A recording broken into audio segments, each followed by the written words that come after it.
এই যে বড় মশাই তাকাও, যাইবো।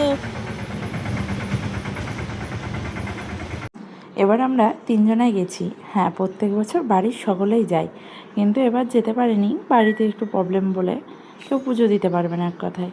তো আমরা এই যে তিনজন চলে যাচ্ছি। আগেরবারও জামাইবাবু গেছিলো, কিন্তু বড়বাবু না এবার প্রথম ওখানে পুজো দিতে যাচ্ছে। তো বছরে একটা দিন জানো তো, আমরা এই নৌকায় উঠবই, মানে কোনো দিন উঠি না উঠি, আমি একটা দিন উঠি। তারপরে তো ইটভাটার মধ্যে দিয়ে পৌঁছে গেলাম। এত ভিড় হয়ে গেছিলো, দেখো সেই কোথায় পুজো দেওয়ার জায়গার এখানে লাইনে দাঁড়িয়েছি। আর আমাদের এই মেলায় জানো তো অনেকেই বাঁশের এই জিনিস পাওয়া যায়।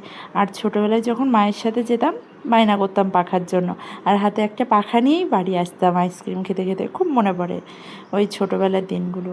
আর ওরা দেখো ঘুরে ঘুরে বেড়াচ্ছে, আমি রোদ্দুরে দাঁড়িয়ে আছি লাইনে, আর এদিকে বাটা কিনে নিলাম আমাদের তিনজনের জন্য 3টে। আর আমরা লাইনে দাঁড়িয়ে আছি, দেখো এত রোদ্দুর, কিন্তু তখন ছামা জায়গায় দাঁড়িয়েছিলাম। জামাইবাবু একটু ভিডিও করে দিল। আর দেখো কত ভিড় পুজো দেওয়ার জায়গার ওখানে। আমার ভিতরে এটা দেখলেই যেন মনটা ভরে যায়। বছরের একটা দিন আমরা পুজো দিই, আমরা ছোট থেকে ওখানে পুজো দিতে যাই। আচ্ছা, তোমরা কারা কারা এই হাজরাতলায় নীল পুজো দিতে আসো আমাকে জানিও। আমরা তো সেই ছোটোর থেকে যাই। আর এবছরেও বিয়ের পরে বরের সাথে চলে এসেছি। হ্যাঁ, বড়বাবু এবার প্রথম পুজো দিচ্ছে আমাকে বলল। এমনি মেলায় এসেছে 1-2বার, কিন্তু পুজো দেয়নি কখনো।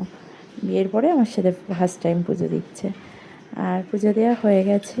এদিকে জামাইবাবু তো দেখো কী করছে, চলে এসছে এদিকে নৌকাতে আমরা। আর আমি জামাইবাবুকে বলছি যে দেখো এই ভিডিওটা আমি পোস্ট করে দেবো। বলছে দিলে আর কি, চলো টাটা।